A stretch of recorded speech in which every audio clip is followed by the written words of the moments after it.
DB কার্যালয়ে মামুনুল হক। জানাবো র্যাবের উপর নিষেধাজ্ঞা, যুক্তরাষ্ট্রের অবস্থান কি। এদিকে যিনি দেশ বিক্রি করতে চেয়েছিল আপনি তো ওনারই সন্তান, মঈন খানকে বললেন হাসান মাহমুদ। এবং সর্বশেষ জানাবো ক্ষমা চেয়ে বিএনপির ৩০০ নেতার আবেদন। এতক্ষণ শুনলেন সংবাদ শিরোনাম, এবারে বিস্তারিত। ডিবি কার্যালয়ে মামুনুল হক। হেফাজতে ইসলামের সাবেক কেন্দ্রীয় যুগ্ম মহাসচিব মাওলানা মামুনুল হক ঢাকা মহানগর গোয়েন্দা পুলিশের কার্যালয়ে গেছেন। ডিবি সূত্রে জানা যায়, ঢাকা মহানগর গোয়েন্দা পুলিশের অতিরিক্ত পুলিশ কমিশনার মোহাম্মদ হারুনুর রশিদের সঙ্গে সাক্ষাৎ করতে মামুনুল হক ডিবিতে যান। এর আগে ৩রা মে সকাল 10টার দিকে কারাগার থেকে মুক্তি পান মামুনুল হক। ২০২১ সালের ৩রা এপ্রিল নারায়ণগঞ্জের সোনারগাঁয়ের রয়্যাল রিসোর্টে এক নারীর সঙ্গে মাওলানা মামুনুল হককে অবরুদ্ধ করেন স্থানীয় আওয়ামী লীগ নেতাকর্মীরা। পুলিশ ঘটনাস্থলে গিয়ে তাদের জিজ্ঞাসাবাদ শুরু করে। খবর পেয়ে তখন হেফাজতে স্থানীয় নেতাকর্মীরা রিসোর্টে গিয়ে ভাঙচুর চালিয়ে তাকে ছিনিয়ে নিয়ে যান। এরপর ঢাকার মোহাম্মদপুরের জামিয়া রহমানিয়া আরাবিয়া মাদ্রাসায় অবস্থান করেন মামুনুল হক। র্যাবের উপর নিষেধাজ্ঞা, যুক্তরাষ্ট্রের অবস্থান কি। র্যাবের উপর নিষেধাজ্ঞা প্রত্যাহার হচ্ছে কিনা এ নিয়ে যুক্তরাষ্ট্রের দুই ধরনের অবস্থানের কথা জানা যাচ্ছে। সাম্প্রতিক সময়ে মার্কিন যুক্তরাষ্ট্রের সহকারী পররাষ্ট্রমন্ত্রী ডোনাল্ড ট্রাম্পের বাংলাদেশ সফরের সময় র্যাবের উপর নিষেধাজ্ঞা নিয়ে ইতিবাচক কথাবার্তা শোনা গিয়েছিল। সেই সময় ডোনাল্ড ট্রাম্পের বরাত দিয়ে প্রধানমন্ত্রীর বেসরকারি শিল্প ও বিনিয়োগ উপদেষ্টা সালমান এফ রহমান বলেছিলেন যে র্যাবের উপর নিষেধাজ্ঞা তুলে নিতে এবং বঙ্গবন্ধুর খুনি রাশেদ চৌধুরীকে ফিরিয়ে দিতে যুক্তরাষ্ট্র আগ্রহ প্রকাশ করেছে। সাংবাদিকদের সাথে আলাপকালে সালমান এফ রহমান এটাও বলেছেন যে এটা জাস্টিস ডিপার্টমেন্টের হাতে রয়েছে এবং জাস্টিস ডিপার্টমেন্ট একটি স্বাধীন প্রতিষ্ঠান। তবে পররাষ্ট্র দপ্তর এবং হোয়াইট হাউস এই ব্যাপারে তাদেরকে তাগাদা দিচ্ছে। আর এরকম একটি বাস্তবতায় শেষ পর্যন্ত র্যাবের উপর নিষেধাজ্ঞা প্রত্যাহার করা হতে পারে এমন আশাবাদ সৃষ্টি হয়েছিল। কিন্তু গত বৃহস্পতিবার এই আশাবাদে জল ঢেলেছেন হোয়াইট হাউসের স্টেট ডিপার্টমেন্টের উপমুখপাত্র বেদান্ত প্যাটেল।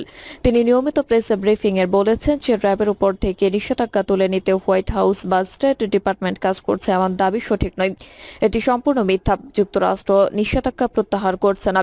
নিষেধাজ্ঞাগুলো আরোপ করা হয়েছে আচরণ পরিবর্তন এবং জবাবদিহি নিশ্চিত করার জন্য। উল্লেখ্য, গুরুতর মানবাধিকার লঙ্ঘনের অভিযোগে ২০২১ সালের ডিসেম্বরে র্যাব এবং সংস্থাটির সাবেক ও বর্তমান ৭ কর্মকর্তার উপর নিষেধাজ্ঞা আরোপ করে সরকার। আর ৩ বছরের বেশি সময় ধরে এই নিষেধাজ্ঞা রয়েছে। নির্বাচনের পরে মার্কিন যুক্তরাষ্ট্র বাংলাদেশের ব্যাপারে তার কৌশল পরিবর্তন করেছে। ইতিমধ্যে মার্কিন যুক্তরাষ্ট্রের পক্ষ থেকে বলা হয়েছে যে অতীতের তিক্ততা ভুলে তারা সামনের দিকে এগোতে চায়। এরকম একটি বাস্তবতা অনেকে মনে করেছিল যে র্যাবের উপর নিষেধাজ্ঞা প্রত্যাহারের ক্ষেত্রে সরকার ইতিবাচক ভূমিকায় অবতীর্ণ হবে। বিশেষ করে ডোনাল্ড ট্রাম্পের এই সফরের পর সরকারের অনেকেই আশাবাদী হয়ে উঠেছিলেন। তবে এখন পররাষ্ট্র দপ্তরের মুখপাত্রের বক্তব্যের ফলে ভিন্ন সুর পাওয়া গেল। তবে কূটনৈতিক মহল বলছেন মার্কিন যুক্তরাষ্ট্রের অবস্থান নানামুখী হয় এবং তাদের প্রকৃত অবস্থান বোঝা অত্যন্ত কষ্টকর। নির্বাচনের আগেও যেমন ডোনাল্ড ট্রাম্প আফরিন আখতারের অবস্থানের সঙ্গে জ্যাক সুলিভানের অবস্থানের মিল ছিল না, এমনকি শেষ দিকে পিটার ডি হার্টসের অবস্থানের সঙ্গে হোয়াইট হাউসের অবস্থান একরকম ছিল না। বরং মার্কিন যুক্তরাষ্ট্রের অভ্যন্তরে নানা প্রসঙ্গে বিভিন্ন রকম মতামত থাকে। তাই ডোনাল্ড ট্রাম্পের বরাতে দিয়ে সালমান এফ রহমান যা বলেছেন কিংবা বেদান্ত প্যাটেল যা বলেছেন তার মধ্যে কোনটি সত্য তার জন্য অপেক্ষা করতে হবে।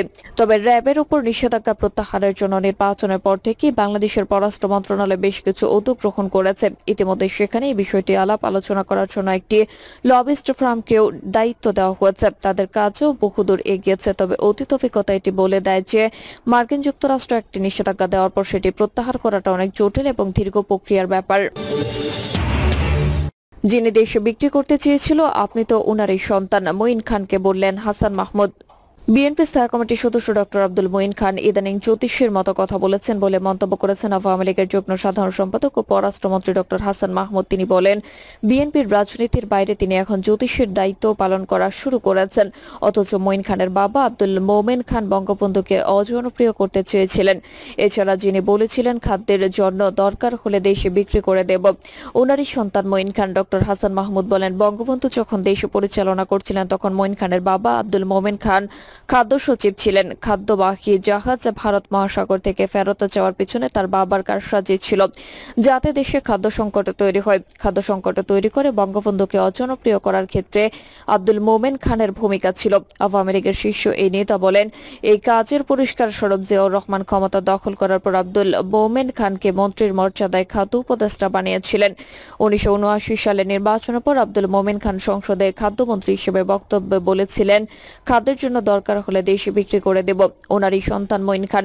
বাংলাদেশের বর্তমান অবস্থা নিয়ে যুক্তরাষ্ট্র উদ্বিগ্ন দাবি করে ডক্টর আব্দুল মঈন খানের সাম্প্রতিক বক্তব্যের সমালোচনা করে হাসান মাহমুদ বলেন, নির্বাচনের আগে আমরা দেখেছি বিএনপি প্রতিদিন বিভিন্ন এম্বাসিতে ঘুরে বেড়াতো আর দিন দরবার করতো নির্বাচনটা যাতে বন্ধ করা যায়, কিন্তু কোনো লাভ হয়নি। নির্বাচন হয়েছে, 42% মানুষ ভোট দিয়েছে।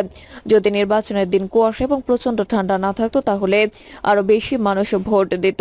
এছাড়া বিএনপি যদি নির্বাচন প্রতিহতের ঘোষণা না দিত, মানুষের উপর হামলা, ট্রেনে শিশু সন্তান সহ পুরো পরিবারকে জ্বালিয়ে হত্যা না করত, তাহলে ভোটের হার 7% বেশি হতো।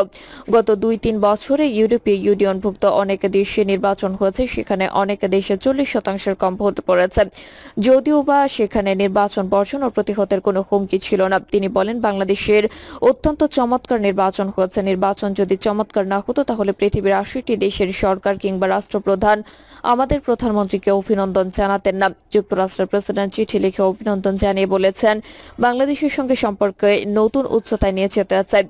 সর্বশেষ 2 দিন আগে অস্ট্রেলিয়ার প্রধানমন্ত্রীও আমাদের প্রধানমন্ত্রীকে অভিনন্দন জানিয়েছে, এজন্য বিএনপির মাথা খারাপ। ক্ষমা চেয়ে বিএনপির 300 নেতার আবেদন। বিএনপিতে বহিষ্কারের হিড়িক চলছে। গত কয়েক বছরে 7 শতাধিক নেতাকে বহিষ্কার করেছে দলটি। এদের মধ্যে কেন্দ্রীয় ভাইস চেয়ারম্যান থেকে শুরু করে তৃণমূল নেতারাও রয়েছেন। বেশিরভাগের বিরুদ্ধে অভিযোগ, দলীয় শৃঙ্খলা ভঙ্গ। বহিষ্কার হওয়া নেতাদের মধ্যে অনেকে নিজ নিজ এলাকার রাজনীতিতে অনেক প্রভাবশালী। এইসব নেতারা দলে ফিরতে চান। ভুল স্বীকার করে ক্ষমা চেয়ে অন্তত 300 জন আবেদন করলেও বহিষ্কারাদেশ প্রত্যাহার করা হয়েছে মাত্র 20 জনের। বাকিদের বিষয়ে এখনো সিদ্ধান্তে অনড় হাইকমান্ড। যে কোনো উপায়ে দলে ফিরতে চান বহিষ্কৃত অব্যাহতি পাওয়া নেতারা। তাদের মধ্যে কেউ কেউ দলের কাছে একাধিকবার আবেদনও করেছেন, ঘুরেছেন বিএনপি শীর্ষ নেতাদের কাছে। সংশ্লিষ্টদের সঙ্গে কথা বলে জানা গেছে এসব তথ্য। এদিকে দল থেকে কোনো সংকেত না মিললেও বিএনপির কর্মসূচিতে বহিষ্কৃত অব্যাহতি পাওয়া নেতাদের অনেকে অংশ নিচ্ছেন। অবশ্য তাদের ক্ষমা না করার কারণ হিসেবে কয়েকজন কেন্দ্রীয় নেতা জানান, বেশ কয়েকজন একাধিকবার আবেদন করলেও স্থানীয় গ্রুপিং দ্বন্দ্বের কারণে দলে ফেরানোর সিদ্ধান্ত হচ্ছে না। আবার ঢালাওভাবে বহিষ্কারাদেশ প্রত্যাহার করলে দলের চেইন অব কমান্ড ভেঙে পড়তে পারে। তবে এত সংখ্যক নেতার বহিষ্কারের তৃণমূলের সাংগঠনিক শক্তি দুর্বল হচ্ছে বলে নেতাকর্মীরা স্বীকার করেছেন। নাম প্রকাশে অনিচ্ছুক বিএনপি স্থায়ী কমিটির একজন সদস্য বলেন, বিভিন্ন ধরনের বা বিভিন্ন কারণে দলের ত্যাগী নেতাদের বহিষ্কার করতে বাধ্য হয়েছে দল। তবে কয়েকজনের বিষয়ে নীতি নির্ধারকরা ইতিবাচক ছিলেন, তারা ভুল স্বীকার করে আবেদন করেছেন। এগুলো নিয়ে কয়েকবার স্থায়ী কমিটিতে আলোচনাও হয়েছে। সাংগঠনিক নেতারাও এই বিষয়ে সুপারিশ করেছেন। এক দফার আন্দোলন চলাকালীন কয়েকজনের আবেদনের প্রেক্ষিতে বহিষ্কারাদেশ প্রত্যাহার করার কথা ছিল, কেন হচ্ছে না তা জানা নেই। তবে তিনি এও বলেন, বহিষ্কারাদেশ প্রত্যাহার করলে দলীয় শৃঙ্খলা ধরে রাখা যাবে না। অবশ্য বিএনপি স্থায়ী কমিটির সদস্য নজরুল ইসলাম খান বলেন, বহিষ্কৃত নেতাদের আবেদন বিবেচনাধীন রয়েছে। জানা যায় 2019 সাল থেকে 2023 সালের ডিসেম্বর পর্যন্ত বিএনপির অন্তত 500 পদধারী নেতাকে বহিষ্কার করা হয়। এর মধ্যে গাজীপুর, খুলনা, বরিশাল, রাজশাহী, সিলেট সিটি কর্পোরেশন নির্বাচনে মেয়র ও কাউন্সিলর পদে অংশ নেওয়া কয়েকশো নেতাকে দল থেকে বহিষ্কার করা হয়। এর বাইরেও শৃঙ্খলা ভঙ্গের অভিযোগে কেন্দ্রীয় বেশ কয়েকজন নেতাকেও বহিষ্কার ও দলীয় পদ থেকে অব্যাহতি দেওয়া হয়।